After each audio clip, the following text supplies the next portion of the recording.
So here's what I want to talk about today. I want to talk about, well, there's a couple things that I want to tie into today's question. Joe tweeted about this, so let me go over to Joe's Twitter so I can get it straight from him.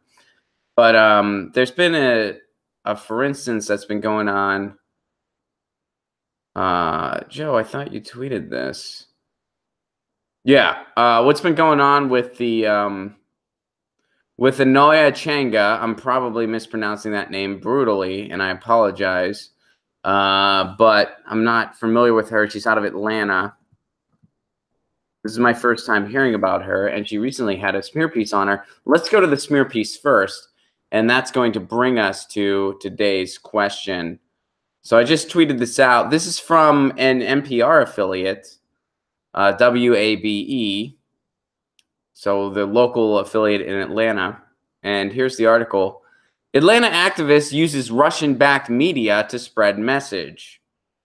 Anoya Changa is a progressive activist and political commentator in Atlanta. When I met her recently, this is the article, Changa was preparing to record a segment for her own podcast and YouTube channel, The Way with Anoya. She sat on a couch at a friend's house, adjusting a microphone and web camera on the coffee table in front of her. This is her studio for the day. Her two teenage kids are at home. On the other end of the call is Amy Valea, a Bernie Sanders-aligned candidate running for the Democratic nomination in Nevada's 4th Congressional District. She asked her some questions. She responds. Okay, let's get to... Changa isn't paid for this work. She has a separate day job, but her Twitter account still boasts over 14,000 followers. Having the opportunity and space to use my voice and really standing up for people or helping other people get their voices and their stories out there, that's what kind of really motivated me, said Changa. Does NPR intentionally make stories about independent content creators boring on purpose? Like, we're like 3 paragraphs in and they haven't gotten to the purpose of their article. Do they? I think they do it on purpose. I think Anoa. Okay, thank you very much, Anoa. I think they intentionally make these articles boring so that people read them and they're like, "Wow, I guess independent content creators are really boring." Like this article, I guess I should stick to NPR, nice, polite Republicans, or neutral, pathetic reporting, or naturally petroleum reporting. And I know some people, whenever we do an NPR segment, some people in the comments, they're like, what are you guys talking about? NPR is a great organization. They're really progressive. Yeah, they take money from progressive organizations like the Koch brothers. Like the Koch brothers. So anyway, this article is boring and kind of sucks. It's not Anoya's fault. But okay, so... But Changa's work as a commentator got more complicated after she took a call in 2016. Okay, finally, here's the quote-unquote point they're trying to make. As she remembers it, the call came from a producer at Sputnik Radio, a network funded by the Russian government. Sputnik has a website and broadcasts on both AM and FM in Washington, D.C. I've done a show on Sputnik before, too. NPR, come do a hit piece on me. Come on, I'd love it. I probably talk the most smack on NPR. I've been on Sputnik. I'm on RT on a regular basis. Do a hit piece on me. I hope NPR does a hit piece on me, and then the big challenge is going to be, can I read the entire article without falling asleep? I might not make it through this one, folks. This article is so freaking milquetoast, and I'm sure that every Anoya on her worst day is more compelling and entertaining than this smear article about her. I've never watched her show before in my life, but I guarantee you there is 100% chance that what I just said is true. On her worst day, she is probably infinitely more entertaining than this stupid smear piece article written about her. Let's see. NPR went corporate years ago. They still present as liberal. DC points out they need to hit a word count. Fair point. The report titled Assessing Russian Activities and Intentions in U.S. Election links Sputnik to Russia's broader efforts to influence the 2016 election. Oh, my God. Those platforms are set up for the sole purpose of promoting the Kremlin line. When progressive activists appear on Sputnik, that makes the outlet seem more legit. It's legit because it's a media outlet all around the world. Yes, it is Russia-based, and that hasn't been a problem. That's never been a problem until 2016, until the Hillary Clinton campaign couldn't accept the fact that they lost to Donald Trump. And people are so desperate, and people are so angry that Donald Trump is our president. And instead of looking at the system that caused Trump, they need a scapegoat. Why? Because some of them are benefiting from the status quo. Some of them are benefiting from the status quo. So what they want is somebody that talks nicer and is kind of going to brush under the rug our endless war and is still going to protect their tax bracket.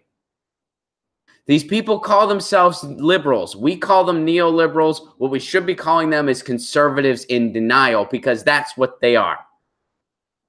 And they have the stronghold on the Democratic Party, because you know what rules the Democratic Party? Money. And you know what they have? Money. You know what most people that are still affiliated with the Democratic want? Not that. They want Bernie Sanders' platform. But they ain't getting it because they're not the people with money. And the party is owned by money.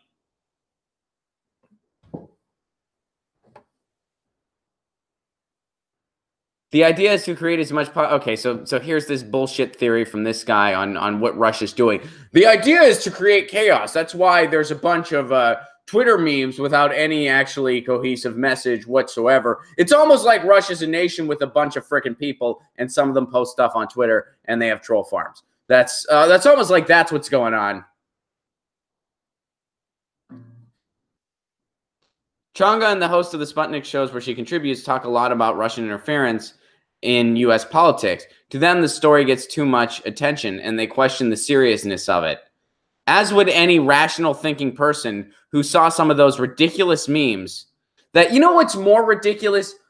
Listening to very intelligent people try to justify all of this neo-McCarthyism nonsense.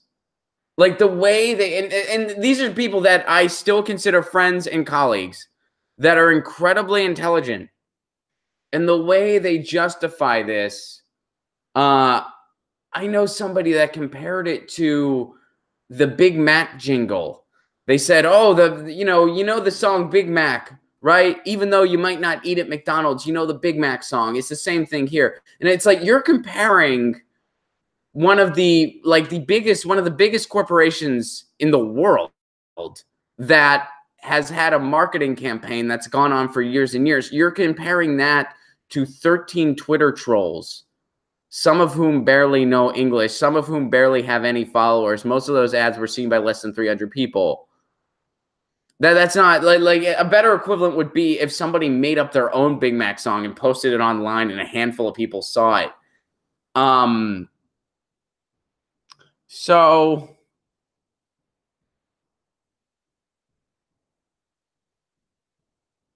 then they go on to talk about political distraction. One of Changa's goals is boosting progressive candidates around the country. A handful have appeared on our podcast and YouTube channel. She helped lead a protest at the Progressive Netroots Nation. Congressional candidates Changa has boosted through her own platform were mixed about her relationship with Sputnik. Yeah, because anybody running for office feels an obligation to play that game to some degree. And my phone just fell. Anybody running for office, they feel obligated to at least give it some kind of lip service. Although, you know who nailed it? Dennis Kucinich. You want to know the perfect way to answer Russiagate? Dennis Kucinich's answer when he did this show. That's the way to do it. So I'm trying to see if there's anything relevant in this article. Okay, the headline of this article could just be independent content creator has been on Sputnik before. That's what the headline of this article could have been. And you know what this article was meant to smear her. I really hope that it did the total opposite, because they spend a lot of this article actually talking about the work she's doing. Because, as DC pointed out, they have a word count to attend to. And if all they had was, hey, she's been on Sputnik before, they wouldn't have met that word count. So they had to just talk about the woman's work. So I really hope this article has the opposite effect. Because it is a clickbait headline. It is a false headline. It is a smear headline. And I really hope I really hope that this has the opposite effect for her. I really do. Hey guys, thanks for watching. That was a clip from Get Your News On with Ron, the world's first viewer-curated streaming news show. What does that mean? That means I log on to a stream and people tweet me articles over on Twitter at Ron Placone, or they use our Reddit subsection, which is just Get Your News On with Ron over on Reddit. And that's how we build the show. I'm seeing all these articles for the first time. We are literally getting our news on together. Follow me on Twitter at Ron Placone so you can participate. And this show streams live every Tuesday through Friday at 10 a.m. Pacific Standard Time. So please do tune in. If you want to support this show, you can do so over on patreon.com/Ron Placone, where for as low as $1 a month, you get access to exclusive podcasts every week, exclusive videos, free tickets to shows when I'm performing in your town, and more for as low as $1 a month. Please do consider it. Thank you so much for your support. This has been Get Your News On with Ron.